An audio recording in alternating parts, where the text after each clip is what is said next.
Hello student, very good morning. My name is Bhavani Singh and welcome to my YouTube channel Physics by BS Kelawat. Today I am going to start a second lecture of electric potential. तो इसके जो पिछले वाला lecture था उसमें हमने क्या पढ़ा था, तो इलेक्ट्रिक पोटेंशियल का बेसिक कंसेप्ट पढ़ा था।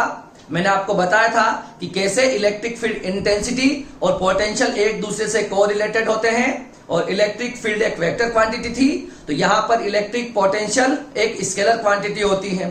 क्लियर है? और मैंने आपको ये भी बताया था कि अगर आपको ये इलेक्ट्रिक पोटेंशियल चैप्टर अगर आप पढ़ रहे हो तो उससे पहले आपको इलेक्ट्रिक फील्ड का कंप्लीट नॉलेज होना चाहिए। ठीक है? अगर आपने नहीं देखे हो तो आप सीक्वेंस वाइज वीडियोस को देखें। ठीक है?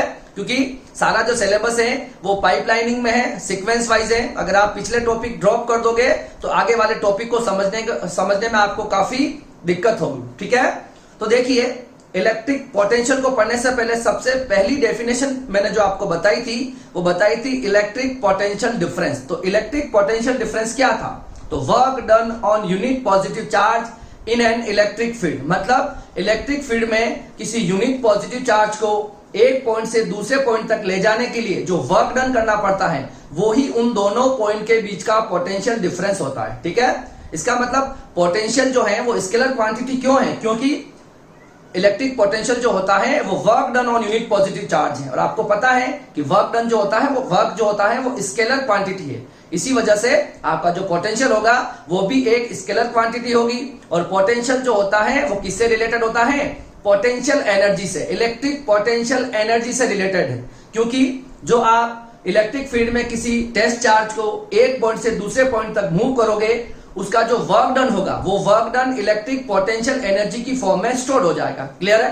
तो देखिए, इलेक्ट्रिक पोटेंशियल से पहले इलेक्ट्रिक पोटेंशियल की डेफिनेशन मैं आपको वापस एक बार बता देता हूं, है ना। Work done in moving a unit positive charge in from one point to another point in an electric field against electrostatic force is known as potential difference between two point. मतलब इलेक्ट्रिक फील्ड के अंदर किसी test charge को एक point से दूसरे point तक ले जाने के लिए जो वर्क डन करना पड़ता है अगेंस्ट द इलेक्ट्रोस्टैटिक फोर्स वो उन दोनों पॉइंट के बीच का पोटेंशियल डिफरेंस हो जाएगा। ठीक है? तो देखिए, मैंने वापस थोड़ा सा जो कल हमने जो पढ़ा था लास्ट लेक्चर में जो हमने पढ़ा था पोटेंशियल डिफरेंस में क्या था। सपोज ये एक इलेक्ट्रिक फील्ड है और इलेक्ट्रिक फील्ड के अंदर मैं किसी टेस्ट चार्ज को किसी ए पॉइंट से बी पॉइंट तक ला रहा हूं और इस टेस्ट चार्ज पर जो वर्क डन करना पड़ेगा, है ना, इस work done on test charge is known as a potential difference between two point. वो इन दोनों पॉइंट के बीच का पोटेंशियल डिफरेंस हो जाएगा। ठीक है? तो पोटेंशियल या पोटेंशियल डिफरेंस को लेकर आपको इतना कंफ्यूज नहीं होना है। पोटेंशियल डिफरेंस का मतलब दो पॉइंट के बीच के पोटेंशियल का डिफरेंस। इस पॉइंट का पोटेंशियल VA है, इस पॉइंट का पोटेंशियल VB है, तो final potential minus initial potential, it means potential difference and work done from one point to another point in electric field on test charge। Test charge जो होगा वो unit positive test charge कहलाता है जिसका electric field बहुत week होता है। ठीक है? उसका यूज हम इलेक्ट्रिक पोटेंशियल को टेस्ट करने के लिए या इलेक्ट्रिक पोटेंशियल को कैलकुलेट करने के लिए करते हैं। ठीक है? ये एक टेस्ट चार्ज जो होता है ये एक इमेजिनरी चार्ज है, ये कोई रियल में एग्जिस्ट नहीं करता है क्योंकि ऐसा कोई चार्ज नहीं होता जिसका इलेक्ट्रिक फील्ड नहीं हो। ठीक है? मगर अगर टेस्ट चार्ज का भी हम इलेक्ट्रिक फील्ड अज्यूम करें तो वो एक्सटर्नल इलेक्ट्रिक फील्ड को भी अफेक्ट करेगा। इसी वजह से हम क्या मानते हैं, हमने एक इमेजिनरी टेस्ट चार्ज लिया है जो इसका, है ना, वो यूनिट पॉजिटिव होना चाहिए और उसका यूज हम इलेक्ट्रिक पोटेंशियल को कैलकुलेट करने में करते हैं। ठीक है? तो ये आपका पोटेंशियल डिफरेंस हो जाएगा। अगर आपको पोटेंशियल डिफरेंस पता चल गया तो अगर मैं यहां पर इस VA का पोटेंशियल को अगर मैं किसी तरह से जीरो कर दूं तो मुझे क्या मिल जाएगा? Potential at B। अब पोटेंशियल एट B कैसे निकाला जाएगा? अगर इस A पॉइंट को मैं इनफाइनाइट पे ले जाऊं, देखो इस A पॉइंट को मैं कहां ले गया हूं? इन्फिनिटी पे अगर ले गया हूं और किसी चार्ज के कारण इन्फिनिटी पे जो पोटेंशियल होता है उसको हम जीरो अज्यूम करते हैं फिजिक्स में। क्लियर है? ये अज्यूम करना होगा कि इनफाइनाइट पे किसी चार्ज के कारण इनफाइनाइट पे पोटेंशियल कितना होता है? जीरो होता है। तो यहां फिर हम क्या करेंगे? Work done on test charge from moving from infinity to at any point in electric field. तो जब आप पोटेंशियल की डेफिनेशन दोगे तब आपको क्या करना होगा?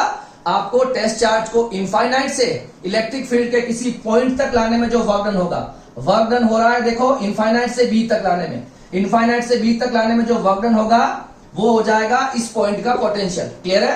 तो देखो हम इसी फॉर्मूले का यूज करेंगे। VA की वैल्यू देखो, जब A को मैं इनफाइनाइट पे ले जाऊंगा तो A का पोटेंशियल कितना हो जाएगा, 0 हो जाएगा।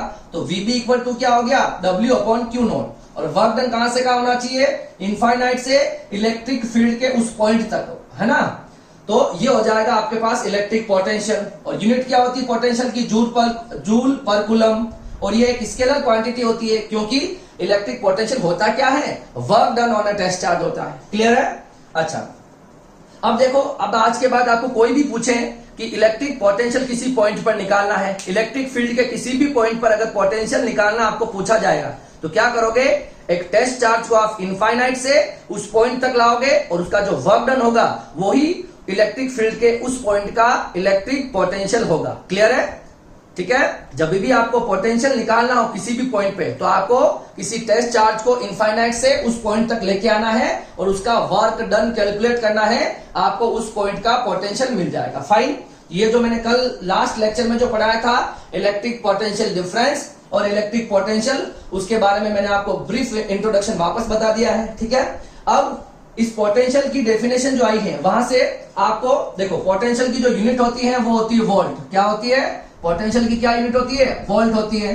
तो मैं चाहता हूं 1 वोल्ट को डिफाइन करना। तो देखो 1 वोल्ट की कैसे डेफिनेशन आएगी, V का जो पोटेंशियल का जो फॉर्मूला है वो क्या है, W अपॉन Q नॉट। अगर मैं Q नॉट को 1 कूलम ले लूं और अगर आपको वर्क डन को मैं 1 जूल बना दूं तो मेरा 1 वोल्ट क्या हो जाएगा, 1 जूल अपॉन 1 कूलम। तो देखो इसकी डेफिनेशन कैसे बनाएंगे हम, the potential at any point is 1 volt when 1 joule of work done in moving a 1 coulomb charge from one point to another point। मतलब किसी एक कूलम चार्ज को इनफाइनाइट से उस पॉइंट तक लाने में अगर 1 जूल का वर्क डन करना पड़ता है तो उस पॉइंट का पोटेंशियल कितना हो जाएगा, 1 वोल्ट हो जाएगा। मतलब एक कूलम चार्ज को इनफाइनाइट से इलेक्ट्रिक फील्ड के किसी पॉइंट तक लाने में 1 जूल वर्क डन करना पड़ता है तो उस पॉइंट का पोटेंशियल कितना हो जाएगा, 1 वोल्ट हो जाएगा। देखो कैसे, इसको यहीं से समझ सकते हैं। मान लो कि यहां से आपने 1 कूलम चार्ज लिया और इस 1 कूलम को चार्ज को आप कहां से कहां लेके आए, इनफाइनाइट से इस बी पॉइंट तक लेके आए और सपोज आपको 1 जूल वर्क डन करना पड़ा है तो इस पॉइंट का जो पोटेंशियल होगा दैट इज 1 वोल्ट। कितना हो जाएगा, 1 वोल्ट हो जाएगा। ठीक है। तो ये आपकी डेफिनेशन आपको 1 मार्क्स के अंदर पूछी जाती है तो आपको इस तरह से आपको बना के लिख लेनी है। किताब से याद, बुक से याद करने की कोई नीड नहीं है। आप यूनिटी मेथड लगा के आप 1 वोल्ट को डिफाइन कर सकते हो, अपने अकॉर्डिंग आप डेफिनेशन को क्रिएट कर सकते हो। क्लियर है? अब देखिए कुछ पॉइंट हैं। पहला पॉइंट जो है, work done by external agent should be considered. मतलब हम जो यूनिट टेस्ट चार्ज पे जो वर्क डन निकालते हैं वो वर्क डन किसका होता है, एक्सटर्नल एजेंट का वर्क डन होता है। क्या था देखो उसका मतलब, कल अपन पढ़ चुके हैं। देखो जैसे कि ये कोई सोर्स चार्ज है, इसने ये इलेक्ट्रिक फील्ड E क्रिएट किया है। मान लो यहां से हम कोई टेस्ट चार्ज, यहां से मैं यहां तक मुझे टेस्ट चार्ज को लेके आना है पॉइंट A से B तक। ठीक है, सोच के देखना। अब ये आपका सोर्स चार्ज हो गया है और मैं टेस्ट चार्ज को वहां से यहां लाना चाहता हूं। ठीक है। अब देखो आप, ये आपका जो सोर्स चार्ज है, ठीक है, ये सोर्स चार्ज जो होगा ये इस पर एक फोर्स लगाएगा जिसको हम बोलेंगे Fe, है ना, इलेक्ट्रिक फोर्स। ठीक है, इलेक्ट्रिक फोर्स बोलेंगे। अब आपको इस चार्ज को यहां से यहां तक मूव करना है तो इस इलेक्ट्रिक फोर्स के अगेंस्ट आपको एक फोर्स लगाना पड़ेगा विच इज F एक्सटर्नल। ये हो जाएगा एक्सटर्नल, है ना, force by an external agent. समझ में आ रहा है? तो आपको क्या करना है, जो वर्क डन में जो आप फोर्स यूज करोगे वो किसका फोर्स होगा, force by an external agent. Clear है? तो अगेंस्ट इलेक्ट्रिक फोर्स, देखो तो इस इलेक्ट्रिक फोर्स के अगेंस्ट आपको एक एक्सटर्नल फोर्स लगाना पड़ेगा। ठीक है, वर्क डन करने में। क्लियर है? जब हम पोटेंशियल की डेफिनेशन पढ़ते हैं ना तो वो क्या होता है, work done on test charge. तो वो वर्क डन जो होगा वो एक्सटर्नल एजेंट के द्वारा किया गया वर्क डन होगा। क्लियर है?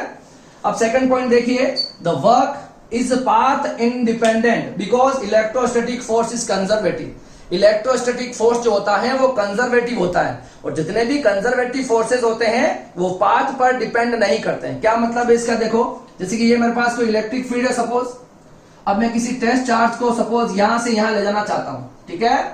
अब मान लो मैंने ये पाथ चूज किया, ये पाथ चूज किया और ये पाथ चूज किया, मानो इसमें वर्क डन W1 करना पड़ा, W2 करना पड़ा और W3 करना पड़ा। अगर इलेक्ट्रोस्टैटिक फोर्स क्या होता है, कंजर्वेटिव होता है, तो तीनों वर्क डन क्या होंगे, इक्वल होंगे, क्योंकि वो क्या होता है, पाथ पर डिपेंड नहीं करता है। क्या नहीं करता है, पाथ पर डिपेंड नहीं करता है। इसको मैं आगे प्रूव करके भी बताऊंगा कि कैसे किसी लूप में किया गया वर्क डन जो होता है ना, इलेक्ट्रिक फील्ड में इलेक्ट्रोस्टैटिक फोर्स जो होता है वो किसी लूप में जो वर्क डन करता है वो जीरो करता है, ठीक है ना। जैसे कि यहाँ पर कोई टेस्ट चार्ज है, इसको मैं ए से बी पे ले जाऊंगा सपोज, और वापस में बी से ए पे लाऊंगा, जो टोटल वर्क डन जो होगा ना, जैसे ये फर्स्ट वर्क डन है, सेकंड वर्क डन है, तो फर्स्ट प्लस सेकंड को ऐड करोगे तो हमेशा कितना आएगा, जीरो आएगा। जिसे हम ये कह सकते हैं कि इलेक्ट्रोस्टैटिक फोर्स जो होता है वो क्या होता है, कंजर्वेटिव। इलेक्ट्रोस्टैटिक होता है वो कंजर्वेटिव होता है, जो पाथ पर डिपेंड नहीं करता है। क्लियर है, आपको समझ में आ गया होगा। थर्ड पॉइंट मैंने लिख रखा है, टेस्ट चार्ज होता है वो एक पॉजिटिव चार्ज होता है जिसकी वैल्यू बहुत स्मॉल होती है, यूनिट होती है, और इसका खुद का फील्ड नहीं होता है, मतलब टेस्ट चार्ज का अपना खुद का फील्ड नहीं होगा। क्लियर है, ये मैंने कुछ बेसिक बातें बताई हैं। अब मैं आपको बताने जा रहा हूं कि हम इलेक्ट्रिक पोटेंशियल को, है ना, इलेक्ट्रिक फील्ड से इलेक्ट्रिक पोटेंशियल को कैसे हम कैलकुलेट करते हैं, उसका एक इंपॉर्टेंट फॉर्मूला आएगा, और उस फॉर्मूले से हम वापस पोटेंशियल डिफरेंस और इलेक्ट्रिक पोटेंशियल की एक न्यू डेफिनेशन बनाएंगे, ठीक है।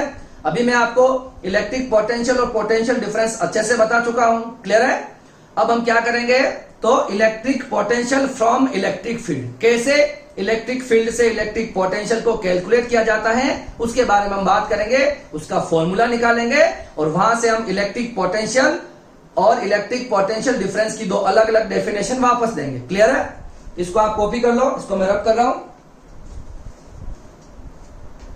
अब देखिए, अब हम पढ़ेंगे electric potential from electric field. हम कैसे इलेक्ट्रिक फील्ड से, ये आपका एक सिलेबस का पार्ट है और काफी इंपॉर्टेंट फॉर्मूला आएगा यहां से, जो न्यूमेरिकल में भी काफी यूजफुल रहता है और आपके डेरिवेशन के पर्पज से भी काफी इंपॉर्टेंट है, ठीक है। इसके जो डेरिवेशन है अलग अलग बुक्स में अलग अलग दे रखे हैं, बहुत सारे मेथड है, और जो बुक में दे रखा है वो मेथड मैं आपको अभी बता रहा हूं, है ना, जिसको आपको अच्छे से पढ़ लेना चाहिए। अब देखिए, हम स्टार्ट करते हैं electric potential from electric field, ठीक है। टॉपिक हमारे पास हो जाएगा electric potential from electric field, ठीक है।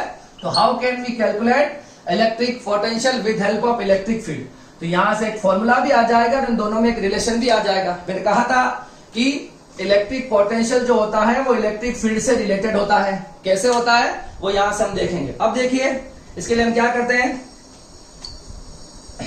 यहां देखना,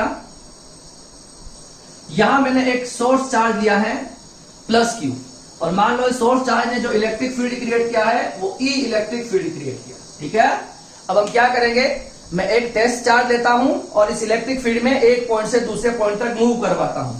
सपोज मैंने ये टेस्ट चार्ज दिया है और इस टेस्ट चार्ज को मैंने कहां से कहां तक मूव करवाया है, ए पॉइंट से बी पॉइंट पर मूव करवाया है, ठीक है।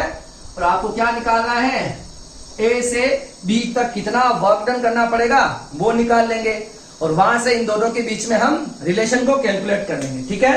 अब एक बात सोच के देखो, ये प्लस क्यू है, और प्लस क्यू जो इलेक्ट्रिक फील्ड होता है वो आउटवर्ड डायरेक्शन में होता है, ठीक है। मतलब इलेक्ट्रिक फील्ड लाइन जो होती है वो पॉजिटिव चार्ज से आउटवर्ड डायरेक्शन में होती है, रेडियली आउटवर्ड। क्लियर है। अब देखिए, ये टेस्ट चार्ज प्लस क्यू जो है ये तो इलेक्ट्रिक फील्ड के साथ में मूव करेगा, तो फिर हमें वर्क डन करना पड़ेगा या नहीं करना पड़ेगा।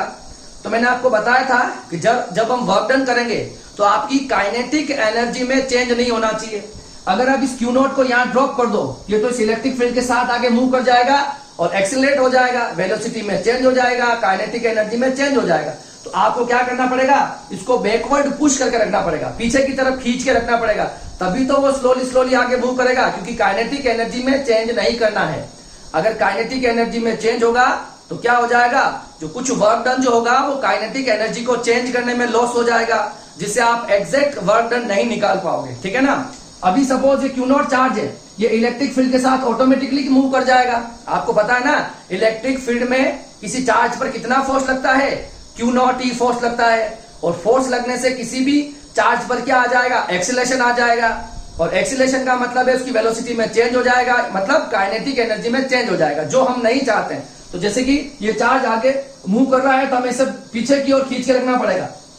समझ में आ रहा ना, ताकि इसकी वेलोसिटी में कोई चेंज नहीं हो। ठीक है। अब देखिए ये जो टेस्ट चार्ज है, इसकी सोर्स चार्ज से डिस्टेंस तो रेगुलर चेंज हो रही है। अगर डिस्टेंस रेगुलर चेंज हो रही है तो रेगुलर फोर्स भी चेंज होगा। ठीक है ना। अगर फोर्स चेंज होगा तो वेरिएबल फोर्स का वर्क डन कैसे निकालते हैं, तो वेरिएबल फोर्स का वर्क डन कैसे निकालेंगे, तो पहले क्या करेंगे, हम एक स्मॉल डिस्टेंस पर वर्क डन निकालेंगे और उसके बाद हम उसको इंटीग्रेट कर देंगे। क्लियर है ना। क्योंकि ये जो टेस्ट चार्ज है इसकी सोर्स चार्ज से रेगुलर डिस्टेंस तो चेंज होगी, तो मतलब हर जगह डिस्टेंस चेंज होगी तो फोर्स भी तो अलग अलग लगेगा, मतलब वेरिएबल फोर्स हो गया। और वेरिएबल फोर्स से वर्क डन कैसे कैलकुलेट करते हैं, तो मैंने जो पहला लेक्चर पढ़ाया था उसका जब स्टार्टिंग टॉपिक जो था वो ये था, मैंने कहा था कि मैं वर्क डन का एक कंसेप्ट बता रहा हूं आपको, और वो इसलिए बता रहा हूं क्योंकि जब हम पोटेंशियल पढ़ते हैं ना, पोटेंशियल होता क्या है, work done on test charge, तो हमें वर्क डन की तो नीड होती है। इसी वजह से मैंने वहां पे वर्क डन का एक फॉर्मूला निकाल के आपको बताया था। यहां वापस समझ में आ जाएगा वो देखो। अब देखो पहले हम क्या करते हैं, यहां पर एक स्मॉल डिस्टेंस लेते हैं। क्या लेते हैं, मैं थोड़ा इसको बड़ा दिखा रहा हूं दिखाने के लिए। यहां पर मैं एक स्मॉल डिस्प्लेसमेंट लेता हूं, ठीक है, डी आर। ठीक है। और इस डी आर यहां से यहां तक मूव करने में, इस डी आर को डिस्प्लेस करने में suppose D W work done करना पड़ता है। ठीक है। अब देखो ये डी डब्ल्यू जो होगा, ध्यान से देखना, डी डब्ल्यू क्या होगा, work done by external agent. ठीक है। वर्क डन जो होगा वो एक्सटर्नल एजेंट का वर्क डन होगा। और डी आर यहां पे क्या हो जाएगा, डिस्प्लेसमेंट हो जाएगा, स्मॉल डिस्प्लेसमेंट हो जाएगा। और डी डब्ल्यू जो है दैट इज वर्क डन, वो क्या है आपके लिए, वर्क डन है। तो पहले हम क्या करेंगे, थोड़ी सी थ्योरी लिखेंगे और फिर देखना आप इलेक्ट्रिक पोटेंशियल और इलेक्ट्रिक फील्ड में रिलेशन आएगा, और वहां से हम इलेक्ट्रिक पोटेंशियल की एक न्यू डेफिनेशन बनाएंगे। ठीक है। देखो, let a source charge Q create an electric field, create an electric field E, electric field E। ठीक है। We want to calculate work done in moving charge, moving charge, और charge होगा test charge है ना, moving charge from point A to B in electric field against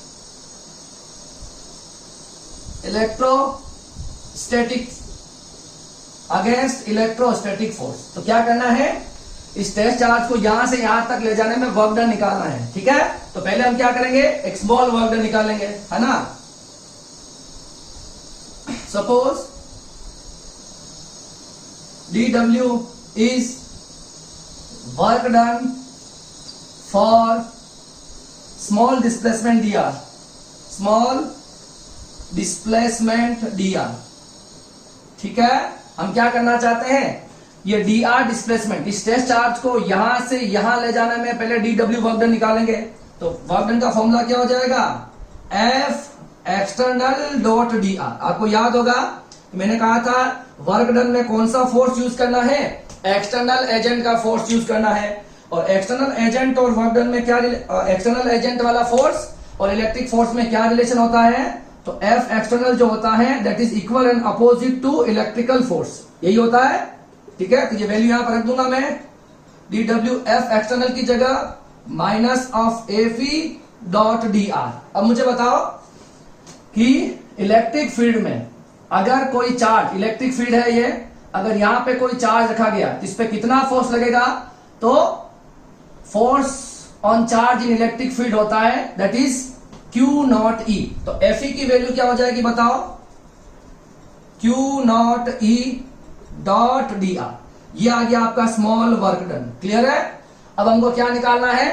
total work done निकालना है from point A to B. तो हम क्या कर देंगे? Integrate equation number first, integrate equation first from A to B. हम क्या करेंगे?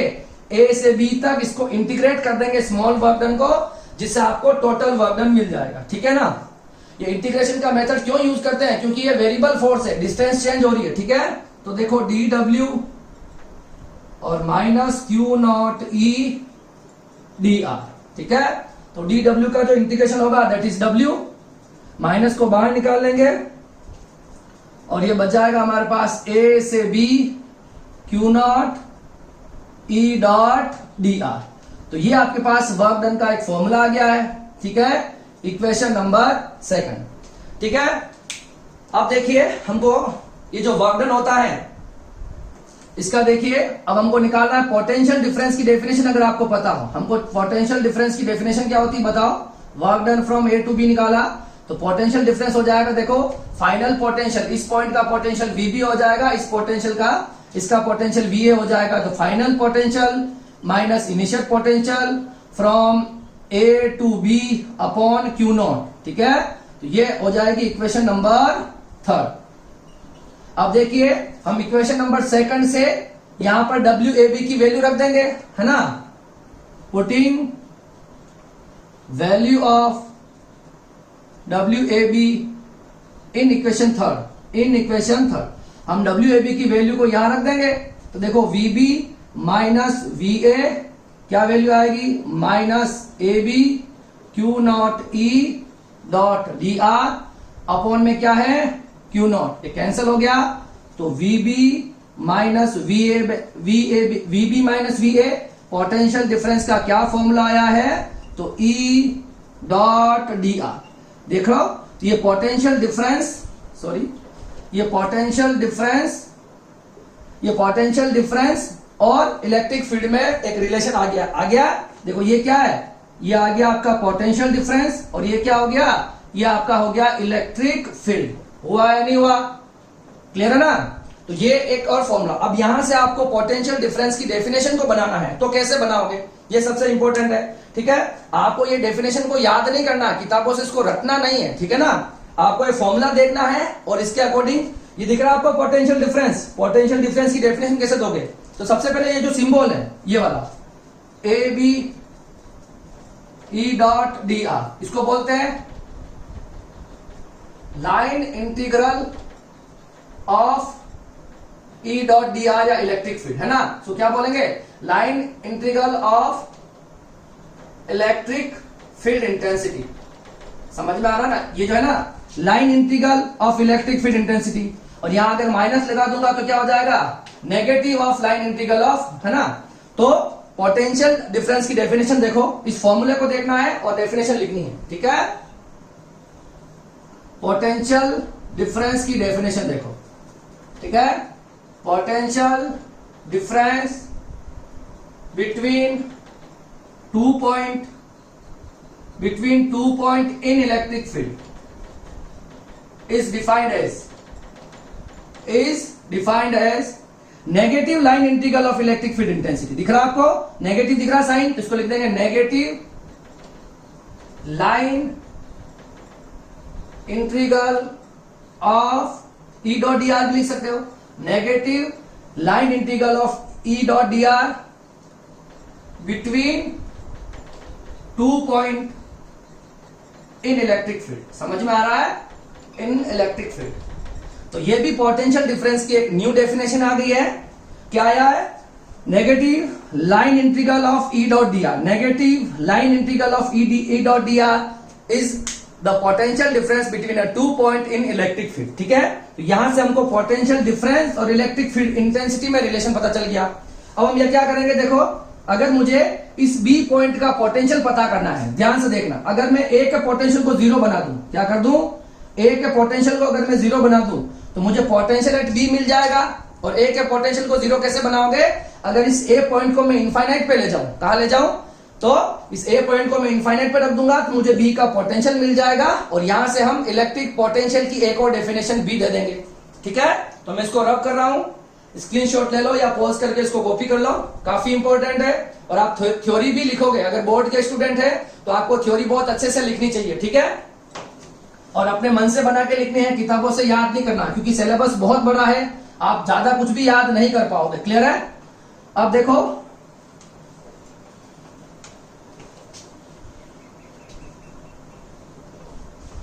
अब हमको पढ़ना क्या है, पोटेंशियल, इलेक्ट्रिक पोटेंशियल। क्या निकालना है? Electric potential at point B, at point B. ठीक है, तो देखो हम क्या करेंगे, पॉइंट ए को कहां अज्यूम करेंगे, ए पॉइंट को ले जाएंगे इनफाइनाइट पे, तो वी ए कितना हो जाएगा, 0। ये इक्वेशन नंबर आपकी हो जाएगी 4। तो लिख देंगे फ्रॉम इक्वेशन 4, इसमें वैल्यू रख दो, वीबी का पोटेंशियल वीबी, ए को इनफाइनाइट ले गए तो ए का पोटेंशियल 0, नेगेटिव ऑफ कहां से लेके आओगे, इनफाइनाइट से बी तक, और ये हो जाएगा ई डॉट डी आर। तो क्या हो जाएगा, पोटेंशियल एट बी क्या हो गया, negative line integral E infinite to B E dot D r. तो ये क्या आ गया, पोटेंशियल एट बी आ गया। क्या आ गया, पोटेंशियल एट पॉइंट बी आ गया। यस, अब इसको डिफाइन करना है, या इसकी डेफिनेशन कैसे लिखोगे, देखो तो देखो, potential at any point in electric field is defined as negative line integral of, negative मतलब ये माइनस, लाइन इंटीग्रल का मतलब ये जो सिंबल दिख रहा है, negative line integral of E dot D r from infinite to that point in electric field, है ना। इलेक्ट्रिक फील्ड मतलब इलेक्ट्रिक फील्ड के अंदर line, negative line integral of E dot D r from infinite to that point, जहां पर आपको potential निकालना है। तो या बी का पोटेंशियल निकल रहा है ना, वीबी कितना आ गया, minus infinite to B E dot D R, ठीक है ना। तो ये हो जाएगी आपके पास electric potential at point B. तो हमने देखो पहला जो लेक्चर था उसमें मैंने आपको इलेक्ट्रिक पोटेंशियल डिफरेंस और पोटेंशियल की दो वर्क डन के अकॉर्डिंग डेफिनेशन दी थी। और यहां पर मैंने क्या निकाल के बताया है आपको, यहां पर हमने इलेक्ट्रिक फील्ड से हमने क्या बताया है, इलेक्ट्रिक पोटेंशियल और पोटेंशियल डिफरेंस को डिफाइन किया है। ठीक है, दोनों काफी इंपॉर्टेंट है, आप एग्जाम में कोई भी डेफिनेशन यूज कर सकते हो। क्लियर है, इस पे कोई भी न्यूमेरिकल आ सकता है, प्लस माइनस का कंसेप्ट समझना है। ठीक है, दो बातें हमेशा ध्यान रखोगे, एक तो आपको जब क्यू नॉट पे जो वर्क डन होगा, वापस बता देता हूं, क्यू नॉट पे जो वर्क डन होगा that is by external agent का वर्क डन होगा, समझ में आ रहा है। और क्यू नॉट की जो होती है ना, no change in kinetic energy, इन दोनों पॉइंट को हमेशा लिखोगे, no change in kinetic energy. Kinetic energy में चेंज भी नहीं करना है, जब आप किसी पे फोर्स लगाओगे तो वर्क डन होगा, उस वक्त आपको ध्यान में रखना है कि काइनेटिक एनर्जी में चेंज ना हो, ताकि आपको, क्योंकि देखो जो डेफिनेशन जो है वो डेफिनेशन क्या है, pure definition, work done on test charge. अगर आप प्योर वर्क डन निकालना चाहते हो तो आपका वर्क डन लॉस नहीं होना चाहिए। अगर आप काइनेटिक एनर्जी में चेंज कर दोगे तो आपका जो कुछ वर्क डन होगा वो काइनेटिक एनर्जी को चेंज करने में लॉस हो जाएगा। ठीक है ना, इस वजह से आप दोनों पॉइंट को ध्यान रखना है। ठीक है, वर्क डन होगा, work done by an external agent होगा अगेंस्ट इलेक्ट्रोस्टैटिक फोर्स, ठीक है, और without change in kinetic energy. Clear है, इसको आप कॉपी करो। उसके बाद में आपको एक तो इलेक्ट्रोस्टैटिक फोर्स कंजर्वेटिव क्यों होता है और एक अर्थ का जो पोटेंशियल है वो जीरो क्यों है, उन दोनों टॉपिक के बारे में आपको बताता हूं। ठीक है, इसको कॉपी करो। तो देखो अभी हमने पोटेंशियल डिफरेंस और इलेक्ट्रिक पोटेंशियल को डिफाइन किया है with help of electric field, और दोनों में रिलेशन निकाला है, और हमने इलेक्ट्रिक पोटेंशियल और पोटेंशियल डिफरेंस की दो नई डेफिनेशन दी है with help of electric field. अब हम एक कंसेप्ट पढ़ने जा रहे हैं कि what is the potential of earth. ठीक है, तो अर्थ का पोटेंशियल हम जीरो अज्यूम करते हैं। तो अर्थ का पोटेंशियल जीरो क्यों अज्यूम करते हैं, तो देखो अर्थ एक बहुत बड़ा कंडक्टर है, और हम ये मानते हैं कि जब हम किसी बॉडी को चार्ज देंगे तो उसका पोटेंशियल राइज करेगा, और जब हम किसी बॉडी से चार्ज को निकालेंगे तो उसका पोटेंशियल होगा वो फॉल करेगा या डिक्रीज हो जाएगा। ठीक है, तो अब अर्थ बहुत बड़ा कंडक्टर है, अब उस अर्थ से अगर हम चार्ज को बाहर निकालेंगे या हम उसको अर्थ को और चार्ज देंगे तो उसके पोटेंशियल पे कुछ भी फर्क नहीं पड़ता, क्योंकि उसके पास इनफाइनाइट चार्जेस होते हैं। तो थोड़े से चार्ज देने या उससे निकालने से उसके पोटेंशियल पर कोई भी इफेक्ट नहीं आता है। इसी वजह से हम अर्थ के पोटेंशियल को क्या अज्यूम करते हैं, जीरो अज्यूम करते हैं। मतलब ये एक स्टैंडर्ड हो जाएगा, ठीक है। मतलब हम कोई भी किसी भी पोटेंशियल की बात करेंगे, हम किसी भी बॉडी के पोटेंशियल की जब बात करेंगे तो with respect to earth potential बात करेंगे। मतलब किसी भी बॉडी का पोटेंशियल अगर अर्थ के पोटेंशियल से ज्यादा होगा उसे हम पॉजिटिव पोटेंशियल अज्यूम करेंगे, और किसी बॉडी का पोटेंशियल अगर अर्थ के पोटेंशियल से कम होगा तो उसे हम नेगेटिव पोटेंशियल अज्यूम करेंगे। क्लियर है। और अर्थ के पास जीरो पोटेंशियल होता है, आज के बाद याद रखोगे, और earth having a infinite charge and zero potential. Clear है। ये 1 मार्क्स का क्वेश्चन भी है, आपको ध्यान भी रखना चाहिए। अब कुछ पॉइंट मैंने लिख रखे हैं, उसको हम डिस्कस कर लेते हैं। Earth having zero potential and infinite charge, ठीक है। Potential of any body more than earth potential, it means they have a positive potential. किसी बॉडी का पोटेंशियल अगर अर्थ के पोटेंशियल से ज्यादा होगा, it means they have a positive potential. Potential of any body less than earth potential, it means negative potential, है ना। तो किसी बॉडी का अगर पोटेंशियल जो होगा वो अर्थ के पोटेंशियल मतलब जीरो से कम होगा, नेगेटिव होगा, तो उसको हम नेगेटिव पोटेंशियल बोल देंगे, ठीक है। अब देखो, अगर कोई बॉडी है उस पर पॉजिटिव चार्ज है तो हम बोल देंगे पॉजिटिव पोटेंशियल है। किसी बॉडी पे अगर नेगेटिव चार्ज है हम बोल देंगे नेगेटिव पोटेंशियल है, क्योंकि देखो पॉजिटिव होता है वो ग्रेटर देन जीरो होता है और नेगेटिव होता है वो लेस देन जीरो होता है। क्लियर है। तो जिसका पोटेंशियल अर्थ के पोटेंशियल से ज्यादा इट मींस पॉजिटिव, जिसका पोटेंशियल अर्थ के पोटेंशियल से कम मतलब नेगेटिव, ठीक है। अब देखो मैंने यहाँ पर दो अर्थ के दो डायग्राम बना, मतलब मैंने दो कंडक्टिंग बॉडी को अर्थ से मैंने कनेक्ट कर दिया है, ठीक है।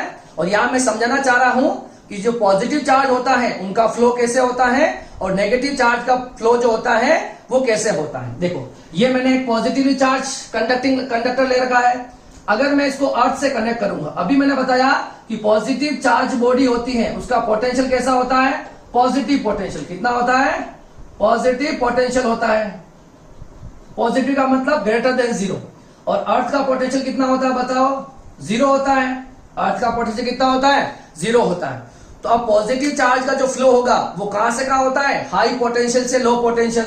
तो यहां पर जो फ्लो होगा, यहां पर जो पॉजिटिव चार्ज का जो फ्लो होगा कुछ ऐसे होगा, और इलेक्ट्रॉन का जो फ्लो होगा वो इसके अपोजिट हो जाएगा। क्लियर है ना। पॉजिटिव चार्ज जो होते हैं, देखो ये हायर पोटेंशियल है, ये लोअर पोटेंशियल है, तो पॉजिटिव चार्ज किधर फ्लो करेंगे, हाई टू लो फ्लो करेंगे, ठीक है। और इसके अपोजिट इलेक्ट्रॉन कहां से कहां फ्लो करेंगे, low potential to high potential flow करेंगे, ठीक है ना।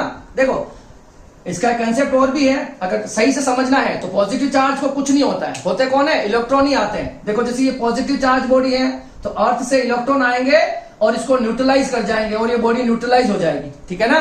तो अर्थ का पोटेंशियल जीरो होता है, और अगर पॉजिटिव पोटेंशियल है तो पॉजिटिव चार्ज होंगे वो हायर पोटेंशियल से लोअर पोटेंशियल फ्लो करेंगे। अगर नेगेटिव चार्ज होते हैं वो लोअर पोटेंशियल से हायर पोटेंशियल फ्लो करेंगे, ठीक है। अगर कोई बॉडी नेगेटिवली चार्ज है मतलब इसका पोटेंशियल क्या हो गया, नेगेटिव चार्ज मतलब नेगेटिव पोटेंशियल। नेगेटिव पोटेंशियल का मतलब हो गया लेस देन जीरो, और अर्थ का पोटेंशियल होता है जीरो। कितना होता है, अर्थ का पोटेंशियल कितना होता है, जीरो होता है, ठीक है। तो देखो इसमें पॉजिटिव चार्ज किधर फ्लो होंगे बताओ, इसमें नेगेटिव चार्ज किधर फ्लो होंगे, लोअर पोटेंशियल से हायर पोटेंशियल। तो नेगेटिव इलेक्ट्रॉन तो फ्लो होंगे लोअर पोटेंशियल से हायर पोटेंशियल, और पॉजिटिव चार्ज फ्लो होंगे कहां से कहां होंगे, हायर पोटेंशियल से लोअर पोटेंशियल, ठीक है ना। तो इस तरह से अर्थ में जो होता है वो चार्ज का क्या होता है, फ्लो होता है। अब देखो ये दोनों पॉइंट मैंने वही लिख रखे हैं, positive charge moving from high potential to low potential and negative charge moving from low potential to high potential. अब देखो किसी बॉडी का जो पोटेंशियल होता है वो किस पर डिपेंड करता है, तो दो तीन चार फैक्टर है उस पर डिपेंड करता है। एक तो किसी कंडक्टर पे जितना ज्यादा चार्ज होगा उसका पोटेंशियल उतना ज्यादा हो जाएगा, ठीक है ना। और दूसरा है साइज ऑफ कंडक्टर। तो जैसे जैसे कंडक्टर की साइज बढ़ेगी वैसे वैसे उसके पास चार्ज को गेन करने की कैपेसिटी भी बढ़ेगी। तो साइज बढ़ने पर किसी बॉडी का, कंडक्टिंग बॉडी का पोटेंशियल भी क्या हो सकता होता है, राइज होता है, क्योंकि उसमें चार्ज लेने की कैपेसिटी भी बढ़ जाएगी। थर्ड है प्रेजेंस ऑफ अदर कंडक्टर, मतलब अगर कोई कंडक्टिंग बॉडी है जिसका हमें पोटेंशियल पता है, उसके पास में अगर मैं कोई दूसरी बॉडी कंडक्टिंग बॉडी रखूंगा तो उससे उसका पोटेंशियल राइज और फॉल हो सकता है। अब राइज कब होगा, तो देखो अगर दूसरे वाली बॉडी के पास ज्यादा चार्ज है तो अपनी जो कंडक्टिंग बॉडी होगी वो चार्ज ले लेगी और दोनों का पोटेंशियल बराबर हो जाएगा, जिससे पोटेंशियल राइज कर जाएगा। अगर दूसरी वाली बॉडी का अगर चार्ज कम है तो इस बॉडी से चार्ज उस बॉडी में फ्लो हो जाएंगे, जिससे इसका पोटेंशियल कम हो जाएगा। तो अगर किसी कंडक्टिंग बॉडी के पास हम कोई दूसरी बॉडी भी लाके रखते हैं तो उसके पोटेंशियल पे फॉल और राइज हो सकता है। क्लियर है? वो डिपेंड करेगा किसकी बॉडी पर ज्यादा चार्ज है, ज्यादा, और जो चार्ज फ्लो होता है वो हमेशा मतलब मोर चार्ज से लोअर चार्ज बॉडी की ओर फ्लो होता है। क्लियर है? लास्ट है नेचर ऑफ मीडियम, मतलब वो जो कंडक्टिंग बॉडी है उसका मीडियम क्या है, उसे हमने कहां रख रखा है, उस पर भी ये डिपेंड करेगा। तो ये हो जाएगा आपका पोटेंशियल ऑफ अर्थ। ठीक है? वो जीरो क्यों होता है उसका मतलब भी बताया है, और जो पॉजिटिव और नेगेटिव चार्ज के जो फ्लो होते हैं वो किस डायरेक्शन में होते हैं वो भी मैंने आपको बताया है। ठीक है? इसे कॉपी करो, फिर हम पढ़ते हैं कि कंजर्वेटिव फोर्स जो होता है वो पाथ इंडिपेंडेंट क्यों होता है।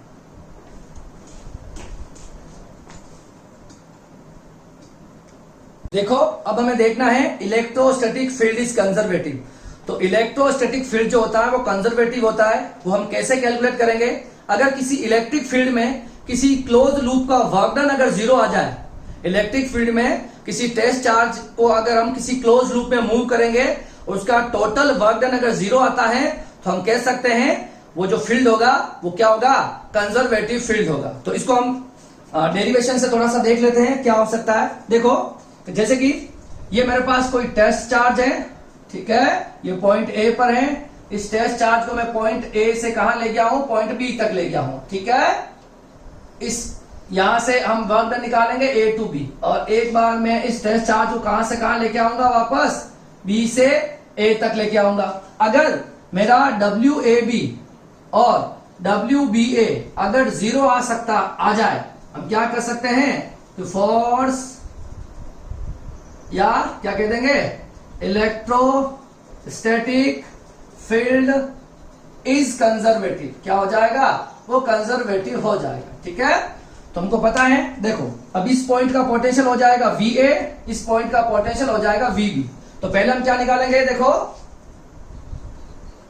Work done in moving charge, in moving test positive charge from A to B, from A to B। तो A टू B जाने में कितना वर्क डन होगा बताओ? तो फाइनल पोटेंशियल VB, A से B पे जा रहा है ना, तो फाइनल पोटेंशियल हो गया VB माइनस इनिशियल पोटेंशियल हो गया VA। तो VB माइनस VA कहां से कहा गए हैं? A से B, और किसको लेके गए हैं? टेस्ट चार्ज को। और इसका एक फॉर्मूला ये भी हो सकता है, A से B गए और क्या आया था? E डॉट dl, ये भी हो सकता है ना, negative line integral of EDL, ये भी पोटेंशियल डिफरेंस का ही फॉर्मूला था। ठीक है? तो ये आ गया। अब देखो दूसरा हो जाएगा, हम क्या करेंगे? इस B पॉइंट से A पॉइंट तक इस टेस्ट चार्ज को मूव करेंगे। ठीक है? तो देखो, work done in moving test charge from B to A। अब हम क्या करेंगे?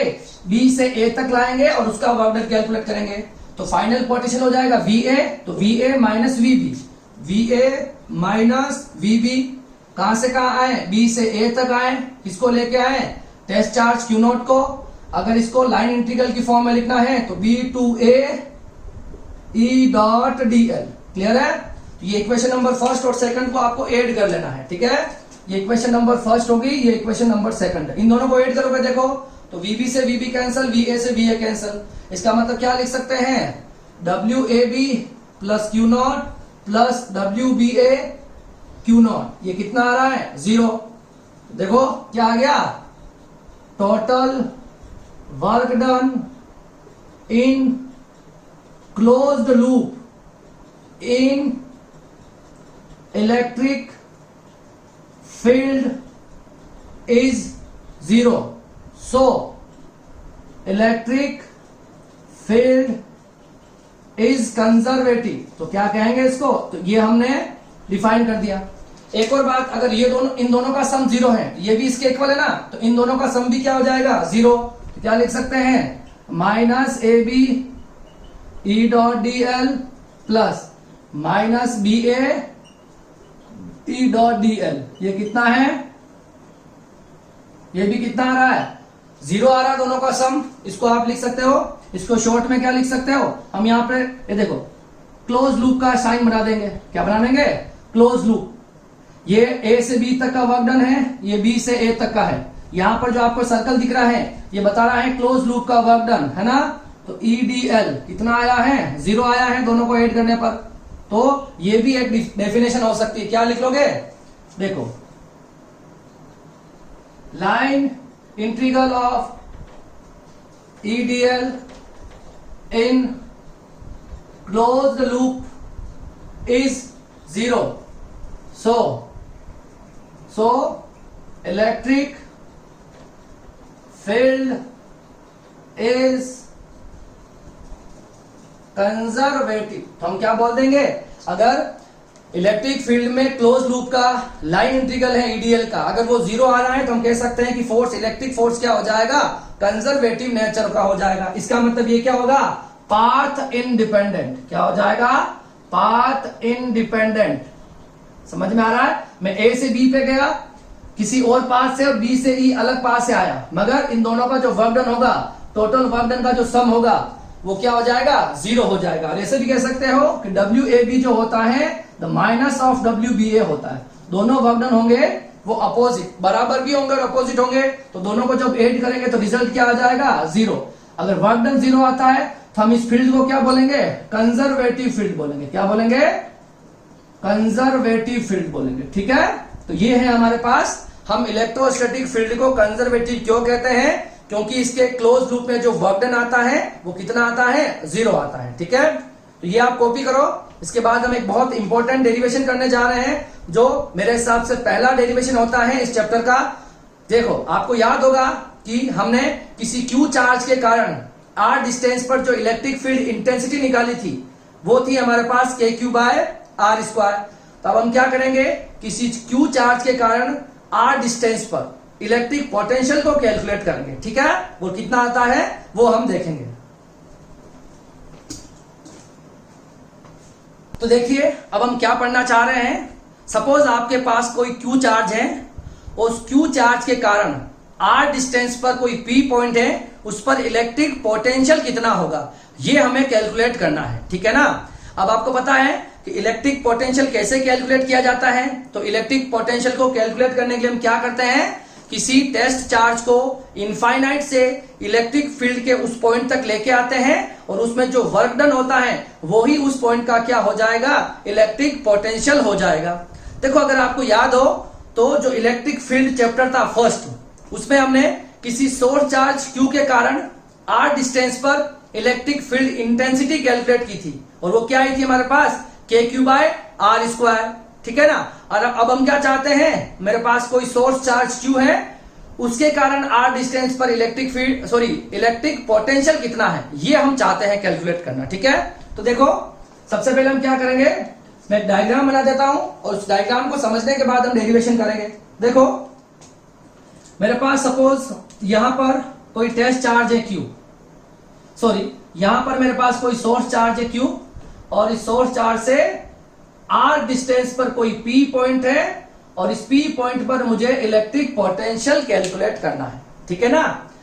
ये मेरा, हम चाहते हैं कि इस पॉइंट पर पोटेंशियल कितना होगा। अब क्या करना पड़ेगा? देखो, तो आपको एक टेस्ट चार्ज को लाना होगा। मुझे एक टेस्ट चार्ज को इनफाइनाइट से यहां तक लाने में, कितनी डिस्टेंस तक लाने में? r डिस्टेंस तक लाने में। इनफाइनाइट से, ये देखो, यहां से मुझे वर्क डन निकालना होगा इनफाइनाइट से डिस्टेंस r तक का। अगर ये वर्क डन में निकाल लेता हूं तो मुझे इस पॉइंट का क्या मिल जाएगा? पोटेंशियल मिल जाएगा। अब क्वेश्चन ये है कि वर्क डन के लिए मुझे फोर्स की रिक्वायरमेंट होगी। अब मैं इस सोर्स चार्ज और ये टेस्ट चार्ज, इनके बीच में इनफाइनाइट डिस्टेंस है, तो मैं इसमें डिफाइन नहीं है, तो मैं इन दोनों के बीच में फोर्स कैसे निकालूं? तो पहले हम क्या करेंगे? इस टेस्ट चार्ज को इस P पॉइंट और इनफाइनाइट के बीच में कहीं अज्यूम करेंगे, जो एक फाइनाइट डिस्टेंस पर होगा। मतलब देखो, यहां से क्या कर रहा हूं, देखना ध्यान से। यहां से x डिस्टेंस पर, ध्यान से देखना, यहां से x डिस्टेंस पर मैंने क्या माना है? उस टेस्ट चार्ज को अज्यूम किया है। ठीक है, यहां से इस पॉइंट पर, इस पॉइंट को मैं A दे रहा हूं, और इस पहले मैं क्या करूंगा? इस टेस्ट चार्ज को A से B तक, यहां से यहां तक एक स्मॉल डिस्प्लेसमेंट दूंगा, और इसमें वर्क डन निकाल लूंगा dW। क्या निकाल लूंगा? इसमें डी डब्ल्यू वर्क डन निकाल लूंगा, है ना। देखो सबसे पहले आप इन दोनों के बीच में तो फोर्स नहीं निकाल सकते हो, पर अब ये फाइनाइट डिस्टेंस पे आ गया, ये सोर्स चार्ज जो है ये प्लस क्यू है और टेस्ट चार्ज एक्स डिस्टेंस पे आ गया, तो पहले हम इन दोनों के बीच में फोर्स निकाल लेंगे और फिर हम वर्क डन निकाल लेंगे, ठीक है। तो पहले हम स्मॉल डिस्प्लेसमेंट का वर्क डन निकाल के फिर उसको इंटीग्रेट कर देंगे इनफाइनाइट से डिस्टेंस आर तक, ठीक है। देखो समझ में आ गया आपको। तो पहले देखो एक और बात, देखो ये प्लस क्यू है और ये क्यू नॉट है। अब इन दोनों के बीच में फोर्स ऑफ रिपल्शन लग रहा है, जिसकी डायरेक्शन क्या हो जाएगी, रिपल्शन वाला। ये सोर्स चार्ज इस पे उधर फोर्स लगाएगा और हमको डिस्प्लेसमेंट किधर करवानी है, डिस्प्लेसमेंट करवानी है हमें इधर।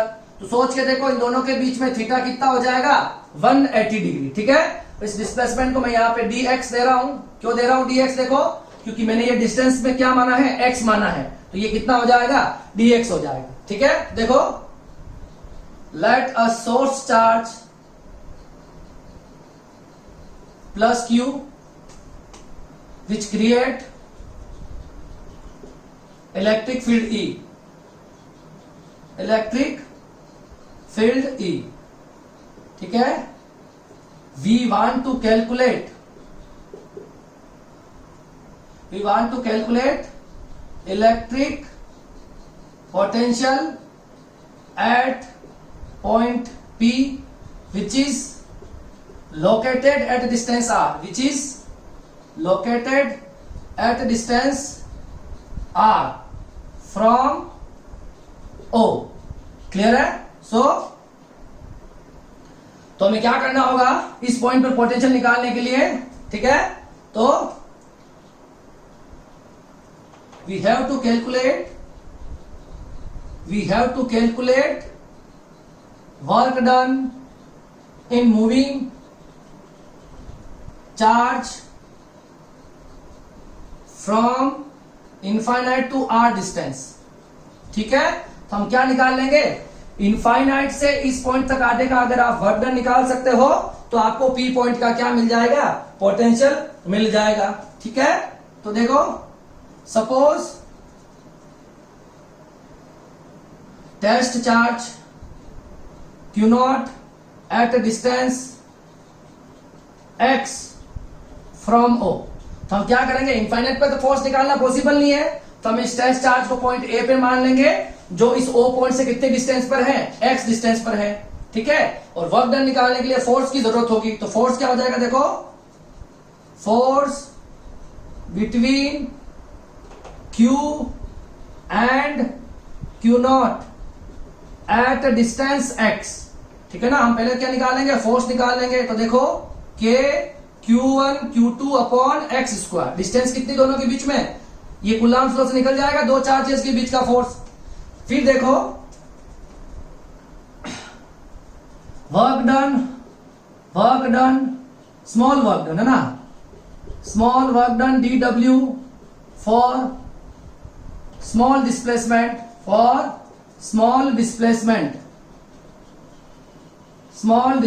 dx। हम क्या करेंगे, पहले हम A से B तक लेके आएंगे और इसका वर्क डन निकाल लेंगे। एक स्मॉल डिस्प्लेसमेंट dx देनी है और उसका वर्क डन निकालना है dw, ठीक है। तो dw क्या हो गया, देखो f डॉट dx, जब आप इस डॉट प्रोडक्ट को एक्सपांड करोगे तो क्या आ जाएगा, f dx cos थीटा, और आपको पता है कि फोर्स और डिस्प्लेसमेंट के बीच का थीटा कितना है, 180 डिग्री है, तो f dx cos 180, और cos 180 की वैल्यू होती है वो -1 होती है, कितनी होती है, -1 होती है, ठीक है। इक्वेशन नंबर 2 समझ में आ रहा है। अब आपको निकालना है टोटल वर्क डन, क्या निकालना है, टोटल वर्क डन निकालना है, W निकालना है। तो हम क्या कर देंगे, integrate equation second from infinite to r। हम क्या करेंगे, इनफाइनाइट से r तक, ये P पॉइंट कितनी दूरी डिस्टेंस पर है, r डिस्टेंस पर, तो इनफाइनाइट से r तक इंटीग्रेट कर देंगे, तो dw minus of F D x infinite से r, ठीक है। अब देखो dw का इंटीग्रेशन हो जाएगा w माइनस इनफाइनाइट से r, f की वैल्यू क्या पड़ी बताओ, इक्वेशन फर्स्ट से देखो, k q not upon x square, k q not upon x square into dx। ठीक है। इसमें क्या क्या क्वांटिटी कांस्टेंट है? के होता है इलेक्ट्रोस्टैटिक कांस्टेंट होता है, जिसकी वैल्यू 9 × 10⁹ होती है, ठीक है, इन वैक्यूम। अब देखो के कांस्टेंट है, सोर्स चार्ज कांस्टेंट है, टेस्ट चार्ज कांस्टेंट है, और माइनस इनफाइनाइट से r 1/x² dx, ठीक है। इस x² को हम ऊपर भेज देते हैं तो क्या हो जाएगा बताओ? x² की पावर -2 × dx। अब अगर आपको इसका इंटीग्रेशन आता है, ठीक है, ये r है, ठीक है, तो हम कर पाएंगे। अब मुझे बताओ x की पावर n का इंटीग्रेशन क्या होता है? xn+1/n+1। समझ में आ रहा है? और हमारे यहाँ n कितना है? -2। n की वैल्यू हमारे लिए कितनी है? यहाँ पर हमारे इस इक्वेशन में n की वैल्यू कितनी होगी? -2। तो इसको इंटीग्रेट कर लेंगे। आप इस थ्योरी को कॉपी कर लो, मैं उधर इसको कंप्लीट करूंगा। इसको रब कर दूं मैं? कर लिया कॉपी? पॉज करके नोट कर लो। अब देखो, अब हम क्या करेंगे? इसको इंटीग्रेट कर देंगे। तो देखो W = K Q डॉट, ये माइनस चल रहा है, ठीक है, और ये हो जाएगा x की पावर -2 का इंटीग्रेशन क्या हो जाएगा? x की पावर -2+1 और ये हो जाएगा इनफाइनाइट से डिस्टेंस r तक, ठीक है। W = -K Q0, x की पावर -1 -2+1 -1, ठीक है, इनफाइनाइट से r। ये -1 और माइनस क्या हो जाएगा? प्लस हो जाएगा। तो हमारे पास क्या बचेगा? x की पावर -1 इनफाइनाइट से r। x की पावर -1 को अपॉन में फ्रैक्शन में लिख दोगे तो क्या हो जाएगा? 1/x इनफाइनाइट से r, ठीक है। अब क्या करेंगे? लिमिट रखनी है, पहले अपर लिमिट रखोगे फिर लोअर लिमिट रखोगे। तो K Q0 1/r रखोगे पहले x की जगह पे, और फिर 1/∞, और 1/∞ तो होता है 0। तो हमारे पास क्या बच जाएगा? K Q0 × 1/r। तो फाइनली फॉर्मूला क्या बन गया? K Q0/r। ये आपका वर्क डन आ गया। हमें वर्क डन निकालना नहीं है, हमें work done on unit charge निकालना है, ठीक है। क्या निकालना है? Work done on unit charge. तो पोटेंशियल डिफरेंस क्या कहता है? पोटेंशियल डिफरेंस क्या कहता है बताओ? डेल V की डेफिनेशन क्या कहती है? तो पोटेंशियल डिफरेंस कहता है, हमें पोटेंशियल निकालना है। तो पोटेंशियल क्या कहता है? पोटेंशियल की डेफिनेशन हमें क्या कहती है? हमें निकालना है पोटेंशियल एट पॉइंट V, यही निकालना है ना, पोटेंशियल एट पॉइंट P, ठीक है। तो पोटेंशियल एट पॉइंट P हो जाएगा work done from infinite to distance r/Q0, और इनफाइनाइट से r डिस्टेंस का रिजल्ट क्या आया? यही आया वर्क डन। देखो वर्क डन रख दो आप, K Q0/r/Q0, ये Q0 से Q0 कैंसिल हो जाएगा। हमारे पास रिजल्ट क्या आ गया है? हमारे पास रिजल्ट आ गया है K Q/r, ये आया है, और इसको हम लिख सकते हैं 1/4πε0 Q/r, ठीक है। तो किसी चार्ज Q के कारण r डिस्टेंस पर जो पोटेंशियल होता है वो होता है KQ/r। कितना होता है? KQ/r। और हम इसका ग्राफ भी प्लॉट करेंगे। ये r डिस्टेंस है, ये पोटेंशियल है। आपको पता है पोटेंशियल और r जो होते हैं वो इनवर्सली प्रोपोर्शनल है, तो ऐसा एक ग्राफ प्लॉट हो जाएगा। अब आप सोच के देखो, अगर आप r की वैल्यू को इनफाइनाइट रखोगे, सोचो इस वाली इक्वेशन में अगर r को आप इनफाइनाइट रखोगे पोटेंशियल आपका 0 हो जाएगा। तो इनफाइनाइट पे पोटेंशियल कितना हो जाता है? 0 हो जाता है, जो पहले हम बहुत बार देख चुके हैं। क्लियर है? तो ये एक बहुत इंपॉर्टेंट डेरिवेशन है, ठीक है। तो पहले आप क्या करोगे? इनफाइनाइट से यहां तक लाने में वर्क डन निकालने के लिए बीच में आपको स्मॉल डिस्प्लेसमेंट पे वर्क डन निकाल लोगे, और फिर हम उसको इनफाइनाइट से r डिस्टेंस पर क्या निकाल लेंगे? इनफाइनाइट से r डिस्टेंस का वर्क डन निकाल लेंगे, ठीक है। तो अब देखो, अभी हमने पढ़ा है electric potential at a point due to point charge, और हम पढ़ेंगे electric potential at a point due to a group of charge, ठीक है ना, जो हम फर्स्ट चैप्टर में भी पढ़ते हैं सुपरपोजिशन प्रिंसिपल, वैसा हम इसमें भी पढ़ेंगे, ठीक है। इसको आपने कॉपी कर लिया है, इसको मैं रब कर रहा हूं, ओके। अब देखो नेक्स्ट जो टॉपिक है बहुत इजी है, इसका यूज हम करेंगे इसी वाले डेरिवेशन का, इस वाले डेरिवेशन के आंसर का यूज करके हम अभी निकाल लेंगे ग्रुप ऑफ चार्ज के कारण, ठीक है। देखो हमको क्या निकालना है? Electric potential at a point due to a group of charge. क्या निकालना है? Electric potential at a point due to group of charge या multiple charge, group of charge. अगर मेरे पास ग्रुप ऑफ चार्जेस हैं उसके कारण किसी पॉइंट पर पोटेंशियल निकालना, सपोज देखो ये पॉइंट कोई है, ये मेरे पास मल्टीपल चार्जेस है Q1, Q2, Q3 और n चार्जेस है। सपोज इनकी जो डिस्टेंस है इस P पॉइंट से वो R1, R2, R3 और Rn है।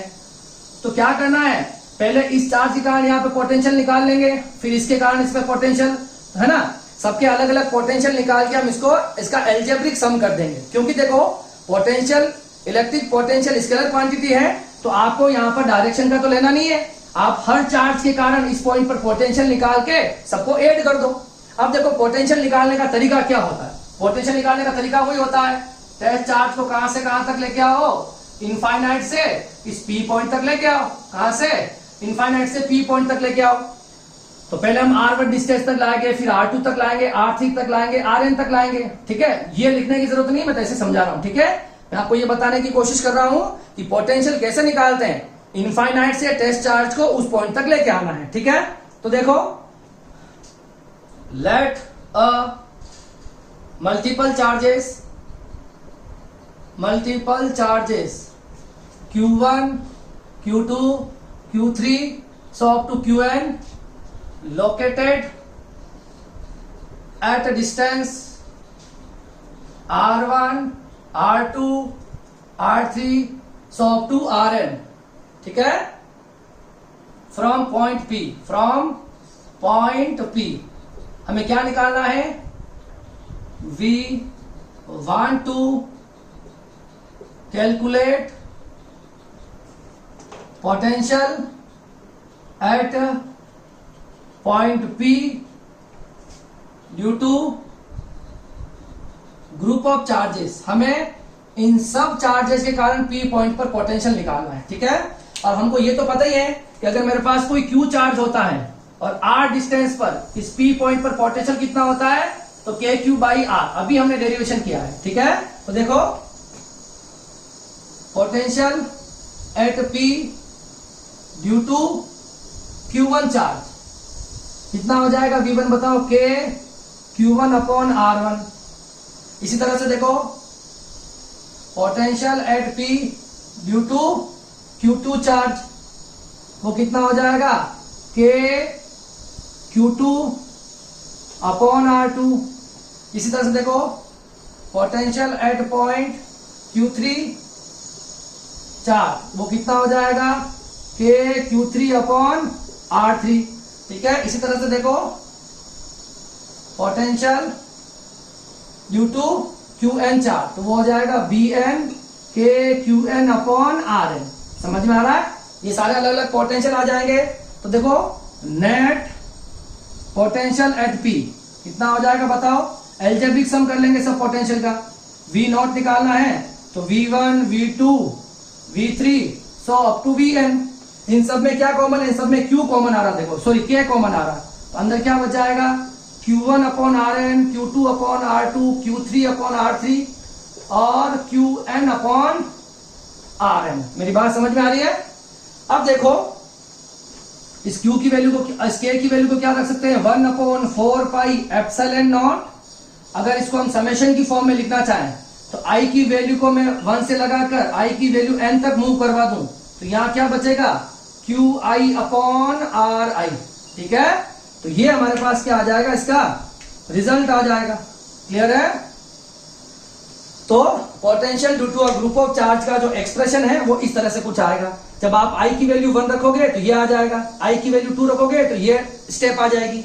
ठीक है, तो अभी हमने जो पढ़ा है आज वो क्या पढ़ा है, हमने एक तो इलेक्ट्रिक पोटेंशियल कैलकुलेट किया था with help of electric field, फिर हमने कंजर्वेटिव फोर्स के बारे में देखा, अर्थ के पोटेंशियल के बारे में देखा है, फिर हमने सोर्स चार्ज Q के कारण R डिस्टेंस पर इलेक्ट्रिक पोटेंशियल कैलकुलेट किया है, फिर हमने ग्रुप ऑफ चार्ज के कारण किसी P पॉइंट पर इलेक्ट्रिक पोटेंशियल कैलकुलेट किया है। ठीक है, जो नेक्स्ट क्लास होगी, जो आज हमने जो टॉपिक पढ़े हैं पोटेंशियल के, है ना, उन पोटेंशियल पर हम क्या करेंगे, न्यूमेरिकल्स करेंगे, टेक्स्ट बुक के सारे न्यूमेरिकल करेंगे और कुछ एडवांस लेवल के न्यूमेरिकल भी करेंगे। ठीक है, तो आप लोग अच्छे से पढ़ते रहिए, जो भी टॉपिक आपको पढ़ाया जा रहा है उसको आपको ईमानदारी से पढ़ना है, कुछ डाउट हो तो पूछना है और अपने हाथ से नोट्स भी बनाने हैं।